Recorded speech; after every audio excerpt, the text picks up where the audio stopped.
September 1970, Dearborn, Michigan. Ford unveils a new subcompact car built to beat Japanese imports to market. Volkswagen's Beetle and Toyota's Corolla already dominate the market Ford wants to enter. The car is called the Pinto. Engineers have less than 2 years to design it, half the normal time. To save space and money, they place the fuel tank behind the rear axle, close to the bumper. Early crash tests raise a problem. In rear impacts as slow as 20 miles per hour, the tank can rupture and spill fuel near the passenger cabin. Ford's own engineers had flagged the risk before production began. Redesigning it would cost about $11 per car. Ford moves ahead with the original design anyway. By 1973, an internal memo compares that $11 fix against the projected cost of lawsuits and settlements. The memo puts a dollar value on a human life. It concludes the fix is not worth the price. The Pinto goes on selling by the hundreds of thousands. Then the crashes start.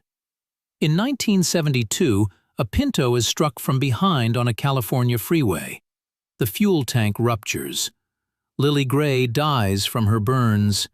Her passenger, 13-year-old Richard Grimshaw, survives with severe burns over most of his body.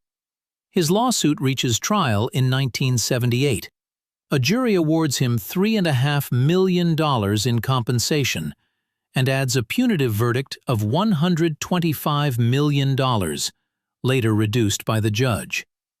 During the trial, Ford's own memo becomes public. Ralph Nader's associates publish it in a national magazine, and the public reaction is swift. The number on paper becomes a symbol of a company that priced a life and moved on. That same year, federal regulators open a formal investigation into the Pinto's fuel system. Ford recalls 1.5 million cars in June 1978, adding a plastic shield and a longer filler neck to the tank design. 2 months later, in Indiana, 3 teenage girls die when their Pinto is hit from behind and bursts into flame. Prosecutors do something no one has done before. They charge the Ford Motor Company itself with reckless homicide. The trial becomes the first criminal case against an American corporation for a product design. In March 1980, a jury acquits Ford. The company faces no criminal penalty. But the civil settlements keep coming, case after case, year after year, until the running total climbs past $2 billion.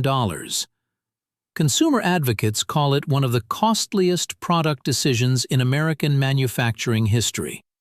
The Pinto memo is still taught in business schools today.